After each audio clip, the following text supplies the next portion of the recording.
Welcome back.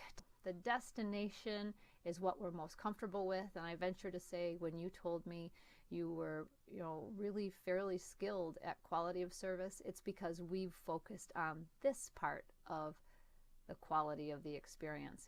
We probably didn't think about anticipation. We probably didn't think at all about travel too.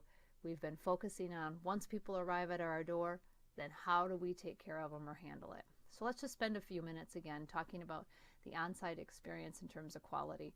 But we know the quality of the experience provided by us as staff people is critical in creating that optimal experience for consumers.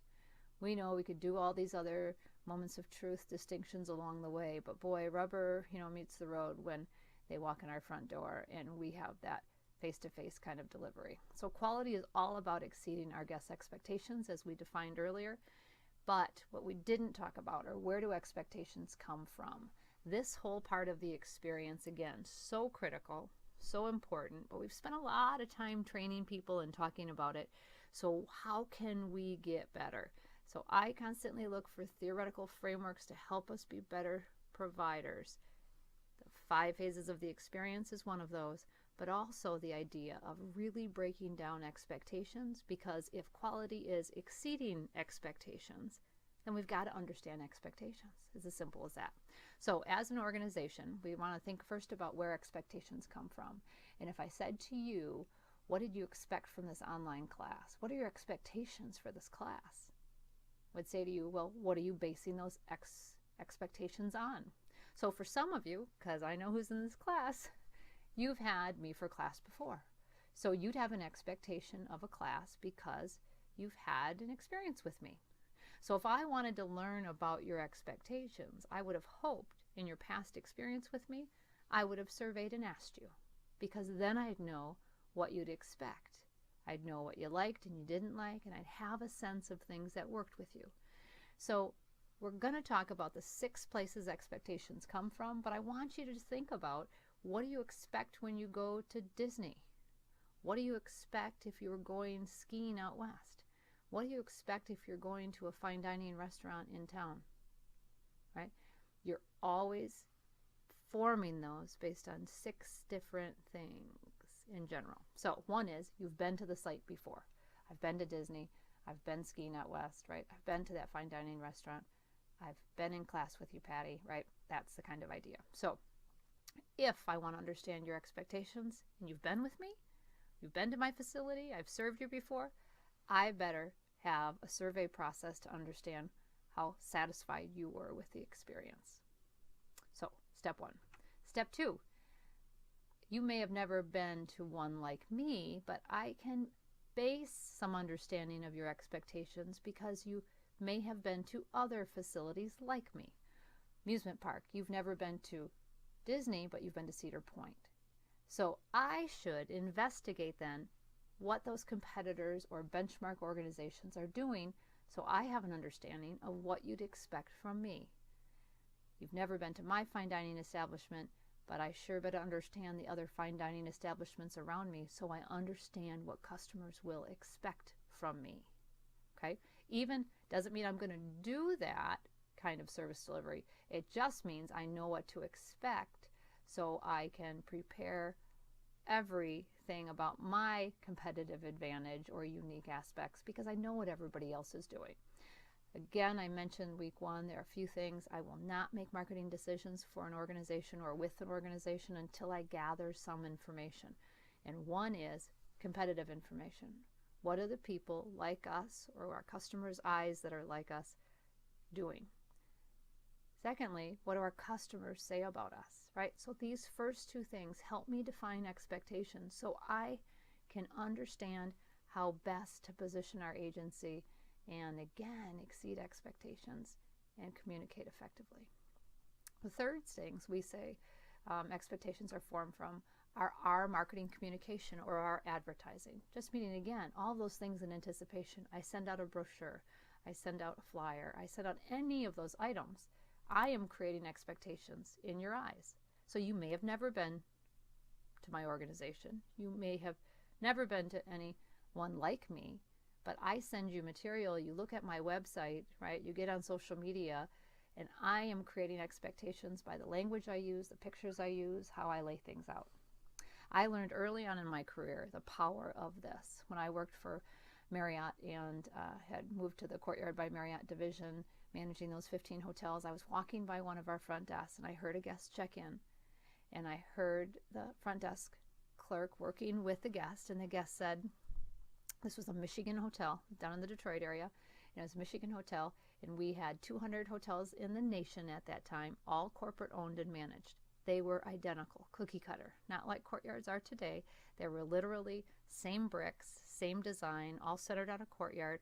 And that was one of the important elements of a Courtyard hotel. Travelers wanted consistency. They wanted to have the same thing no matter where they were traveling, especially for frequent business travelers. So I was in California or Maine or New York or Florida or Michigan. I knew where the soap was. I knew where the restaurant was. I knew where everything was because it was identical, with one exception.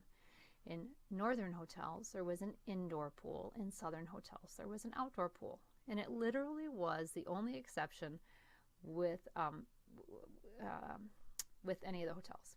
So the desk clerk is talking to a guest, and the guest has a brochure in their hand, and they're in a Michigan hotel, and it's August. And they say to the desk clerk, well, I thought you had an outdoor pool in this beautiful courtyard. It's August in Michigan, right? 90 degrees, humid, you're with me, you live here. And the guest, or the clerk said to the guest, well, that's in our southern hotels. In the north here we have, the same line I just gave you, which is what we did, but who cares? Because the brochure showed a picture of an indoor pool and an outdoor pool. Because for all 200 of our hotels, we had 4-color, glossy, beautiful brochure, high quality, that our corporate offices made, that we all used because they were identical hotels. So there's a little picture of both kinds of pools. So it was completely fair that the guest expected in August in Michigan that they would go to this hotel and have a really cool outdoor pool experience because that's what they wanted. We created the expectation. They didn't. We did. And I'll never forget that moment. And since then, we give a million examples of how our expectations have been affected by what we see on a website, how they're wording things, etc. Because oftentimes they pick the best picture of the whole year to throw on their website. They talk about themselves like they're the best facility that ever existed, but they can't deliver on that expectation. So it really concerns me of the language that we use in our marketing material and how we present ourselves, because if we can't deliver on that, it doesn't matter. We will fail more by setting an expectation and getting here, because now we have a negative quality of service experience. And how many people will you tell when you have a negative experience? You already know that answer. So we don't want this to happen, right? So we'd like this to happen, but at a minimum, I don't want this to happen. So we have to create realistic experiences in a positive light, but not that we can't achieve. And I always use the example of spring break. I have students, all the years I've been teaching, have some expectation about what they're going to experience from a hotel that they're staying at down in Florida or Texas or an island. And inevitably someone comes back incredibly disappointed because all the pretty pictures with brand new carpet and clean facility and new features were 25 years ago, and this hotel was old and run down and dirty and worn carpet, and it's all because they created something they would never be able to deliver on.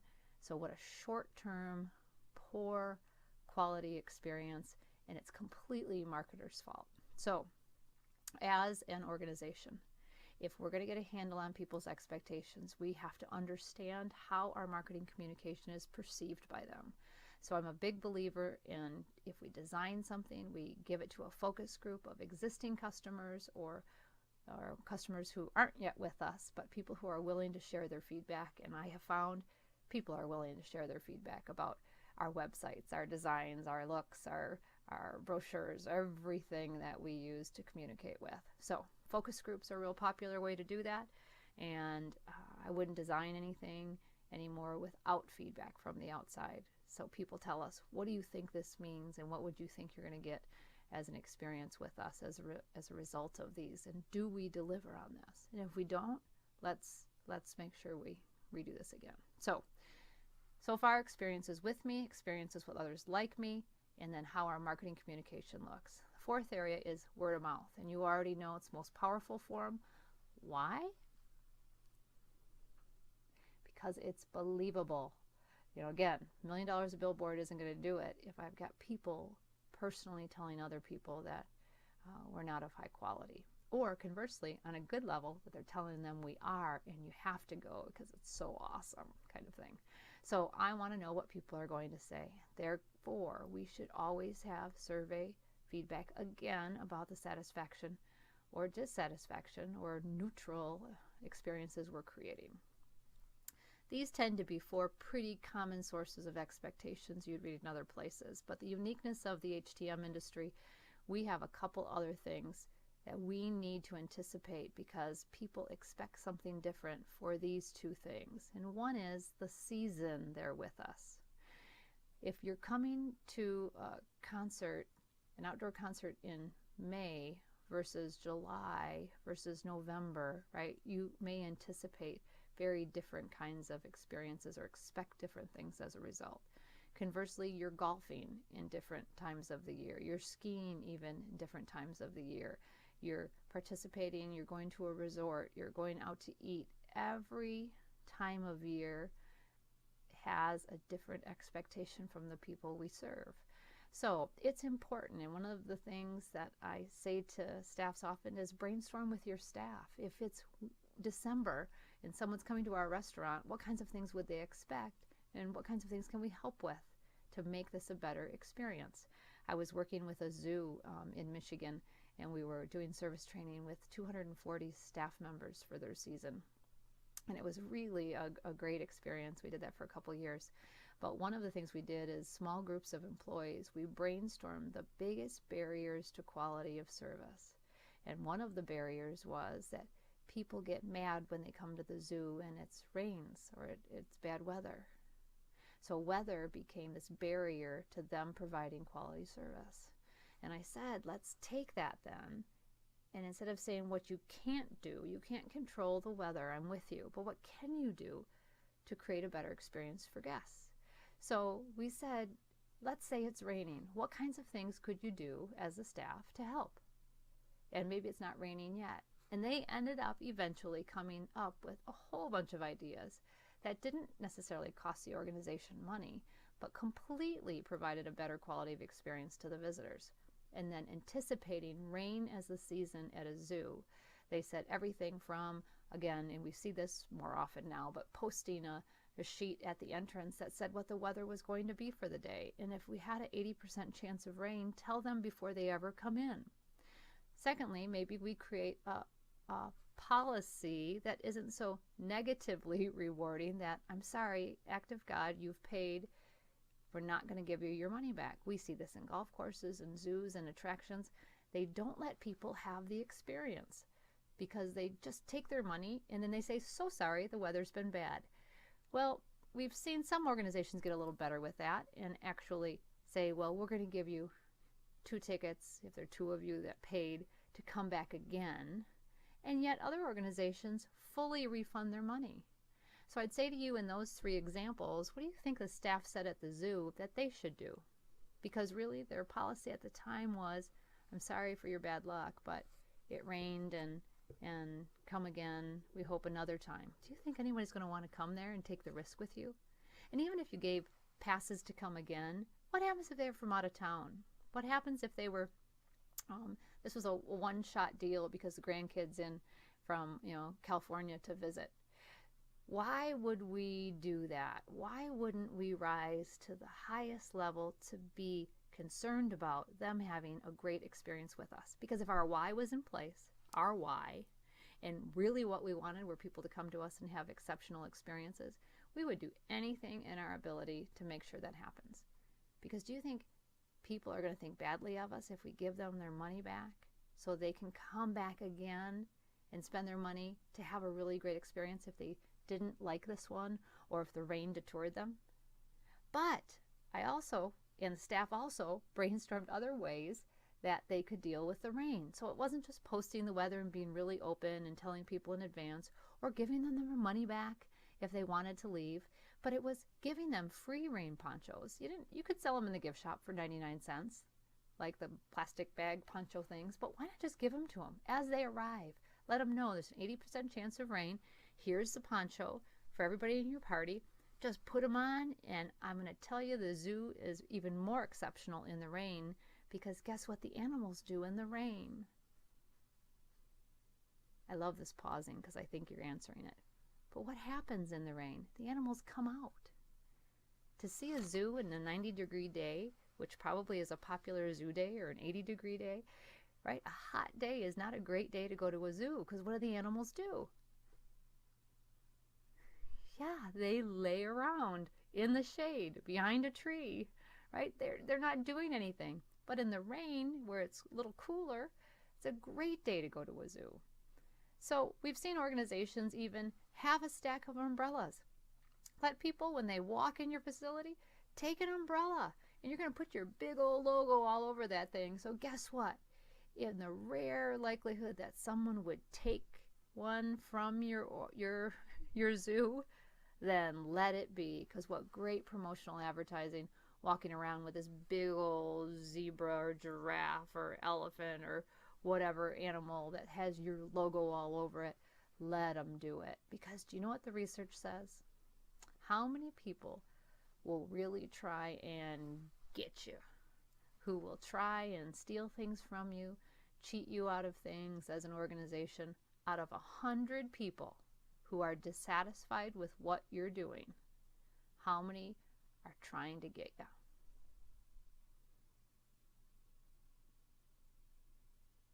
I paused longer that time because I really want you to think about it. The research on average is 3 to 4 out of that 100. And if we start managing our organizations toward and having policies toward those 3 to 4 people, we are going to mess with the other 96 or 97. And it's not worth it. Manage your organization to your why. Do what's right. Brainstorm seasonality opportunities to overcome the barriers of great service. Your staff knows the answer. You know the answer, right? The people you work with know the answer. And you can figure out solutions to your biggest challenges. And how cool is that? So, seasonality is a unique thing. People in our business have different expectations depending on the season and the reason. The reason people are traveling with us means that their needs vary and their expectations will vary. So I'm running a resort and my visitors are coming with their colleagues for a business conference or a convention. Their expectations of me and their needs for me are going to be very different than when that same person comes with their family, right? Their small children, and the same person comes with their siblings for their parents' anniversary. So who you're traveling with and the reason for your travel really will change what you expect from me. So again, important that when we're gathering data about people's experiences, we ask them why they traveled with us and who they traveled with us. So if you came for leisure travel or you came for business travel, I can split those groups up and I can better understand the unique needs of people who are with us for leisure and the people for pleasure. And then further, did you come with your family? If you came with your family, how do you feel about this experience versus if you came with your colleagues or you came with your friends or you came with others? You came alone. So I want you to think about, and this to me is a very important table in our understanding of marketing, understanding of the quality of the experience. So chapters 1, 2, and 3 kind of all together. But the left-hand column are where expectations come from. The right-hand column are tactical, practical things as an organization we need to be doing if we want to better understand people's expectations and if we want to be better quality of service providers.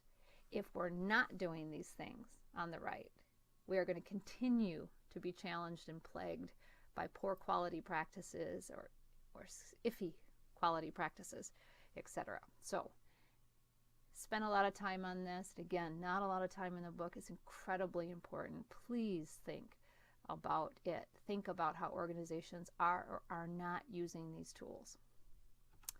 As we move forward, again, I had to bring a Shepler story in, but this was of a brand new baby and them creating an experience out of something that happened in the operation. You can read the quick story, but to get it to you, they actually had a baby last August born on the dock, on the boat. And they made it to the boat seconds to spare before pulling from the dock, and they were able to get an ambulance called, and this baby was born. So this baby, they took that into a social media storyline and ended up on Facebook and their Twitter, and this is the Shepler baby to them. But they, a few days later, awarded this baby free transportation for life as her welcome to the organization. But you saw even on their social media how it bonded employees, how it bonded customers, and it certainly gave them newsworthy, interesting, fun, positive things to talk about. Nothing about the boat business. Everything about people and humans and interacting. So I pulled that post just to share that with you as well. Other things organizations are doing to create that kind of personalized experience, and I actually brought mine here because I keep it, and I'm reminded by what a clever promotion Coke did with beverages and personalizing across the country. And I put this post on my Facebook a while ago because I found myself sorting through Coke bottles looking for names because I didn't want to buy one of people. It reminded me of something. So I found myself searching through the cabinet, and I felt really guilty, and I was giggling every time I did it. So I finally, as you can read, I finally asked the gas station attendant, and I said, please tell me I'm not the only one that does this. And she goes, no, people do it all the time. So it was interesting to me when Coke recently, got rid of the whole promotion and quit doing it. But what did you see? They started back last week again. They're doing it again. And they've gotten more sophisticated, and they have way more names to pick from now. They've really expanded on it because it worked. It personalized the experience in the sea of the beverage industry, and just really fun. So on this day, I bought a Jessica, and I decided to tag all the Jessicas on my Facebook and just say, thought of you all day, thought of every Jessica I knew. And just a fun, clever, different way to do their business. So the destination. So we always don't get it right, though. And so guest dissatisfaction, as you and I know, because we've been in service industry our lives, or most of our careers probably, they come actually from several different sources. It can come from employees. It can come the physical environment. You didn't like the hamburger I made. You didn't like the cleanliness of the bathroom. It can certainly come from other guests. We know this in the lodging industry specifically. It could be the room next door. It could be things that are happening, throughout in the pool area, throughout the facility. We know that happens. And then overall, it could be just our products or services. We're not offering what we said we were, etc. But where is the number one source out of these four of guest dissatisfaction? Is it in products and services that we provide as an organization, or is it from other guests or employees? What do you think?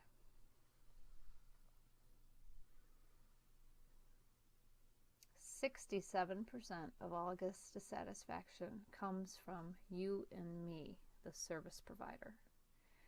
Although certainly a third of the dissatisfaction comes from other sources. Most documented complaints about service are because you and I don't know how to handle it properly, and somehow the expectation of how we should be handling it and how we are handling it doesn't match." So what do we think about that? One is, it also says to us, we need to be trained. If you went back and read the Malcolm Baldrige paper that I suggested in our first video on this chapter, you would find two other things. Well, you'd find many other things that were really interesting, I hope, and important.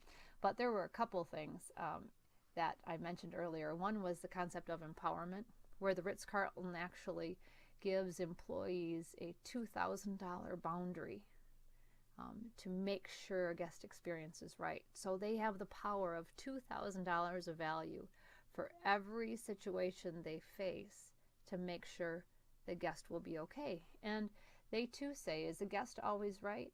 Well, the guest is never wrong because their perception is their reality. If they believe we've messed up, then we did mess up.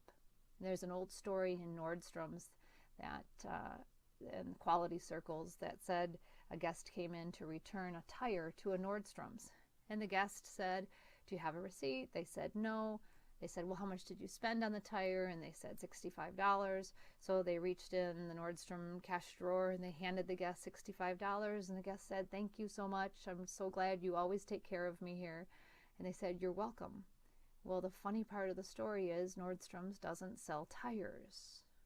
And that story surrounds circles, and I love it because one, it's supposedly true, but two, their perception is their reality. The guest swore they bought the tire there, and Nordstrom said, we don't care, they're wrong. They're not wrong. We're going to let them maintain that dignity. It is what they believe. They're not trying to get us because, again, 3 people out of 100, that's not a lot. If we create policies that are for the 3 people not to get us, we will ruin relationships with 97 others. So think about that adage of people's perceptions are their reality, and they have to be believable. So we already know that we tell 10 people when we're really dissatisfied, which is really hundreds or millions on social media, and that dissatisfied guests really come in 3 different categories. They come in passive form, where we really make them angry, but even if we walk up to them and say, how was your dinner tonight? They say, fine. They check out of the hotel. We say, how was your stay with us? And they say, it was fine. You know, they're not going to tell us they're mad. The problem-solving dissatisfied guest comes to us with the problem and the solution. My soup is cold. Would you mind heating that up or getting me another one? This hamburger isn't correct. There's steak or whatever. It's not correct. Would you do this? My guest room is the window doesn't open and I'd like it to. Could I have somebody come fix it or fix the TV? Or can you move us to another room? So they tell you the problem and the solution, or at least are calmer about that. And then certainly the third form that gets the most attention, because you hear about it very verbally or otherwise, is the aggressive dissatisfied customer. They're typically louder and boisterous, may impact other guests around them, but there's no question of their dissatisfaction because you very much feel that. So I'd say to you, as an organization, you know, which of these 3 is most dangerous to our business?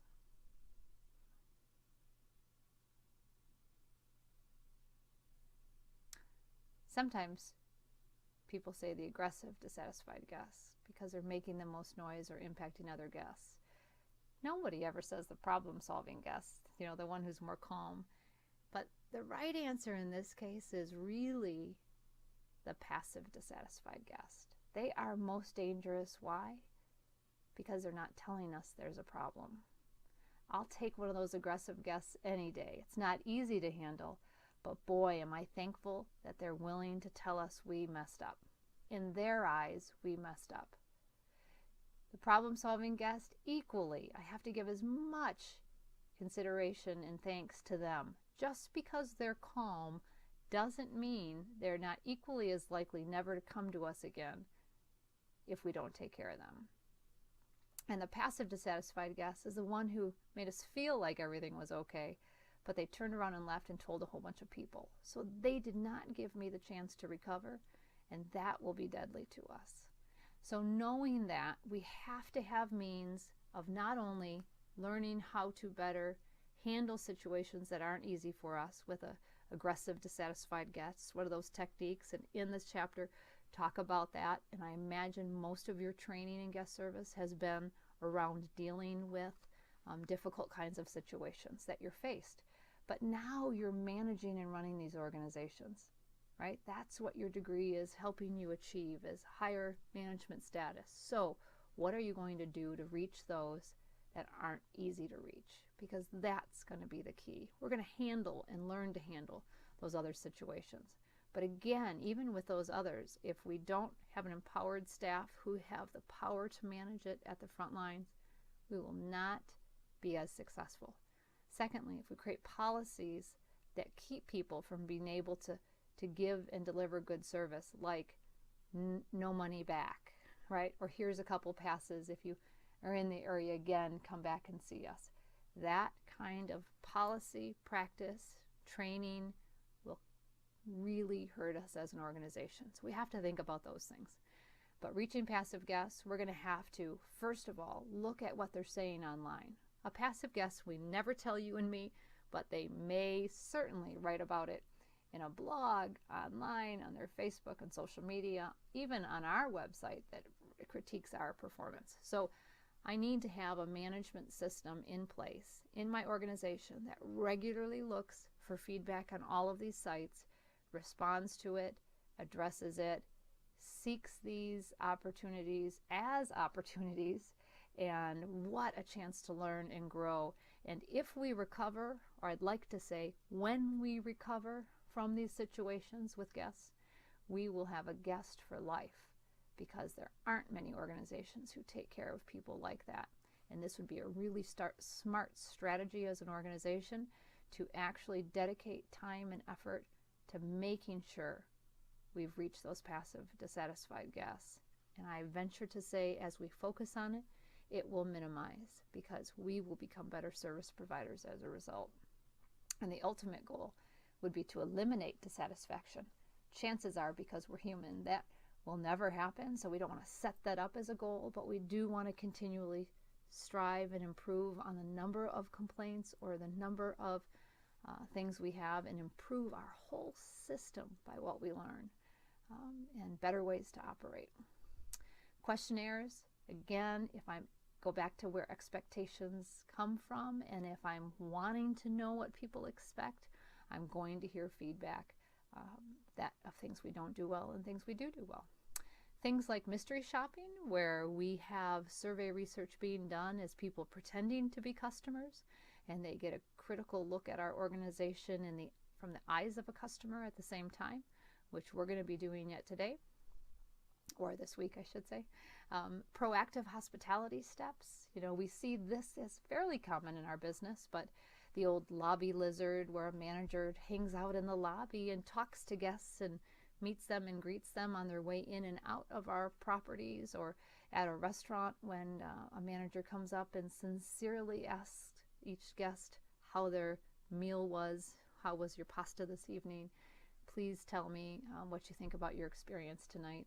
Those kinds of things. That's proactive kinds of hospitality practices. So more and more people are doing those kinds of, or organizations are doing those kinds of actions. We certainly can find out what our guests think by talking to our employees, especially those frontline employees who hear everything. Our board members, our stakeholders, they may not tell you and me, but they certainly may tell someone who isn't directly engaged at that facility that day. Email, internet, contact us, 800 numbers. I'm going to tell you, we may put them out there. It doesn't mean we have a system for managing them. For many years, I taught a quality class, and the first assignment students had was to send a letter of satisfaction to an organization in our industry of a real life situation they've had, and send a letter of dissatisfaction to someone in our industry that they had a real dissatisfaction with. And it might have been a minor one. It didn't have to be major, and it could have been a year ago. But we sent out those letters, and by snail mail, and then by email and snail mail as years went on. And during the course of the semester, they regularly reported back if they heard from the organization. And I am embarrassed to tell you, with a class of 30 students, never, ever, ever in a semester did we get more than 5 organizations to respond to a letter of dissatisfaction. And never did we get more than 3 organizations to respond to a letter of satisfaction. And I hypothesize that we have created more and different ways for people to reach us, but I don't believe we're better at managing those feedback mechanisms.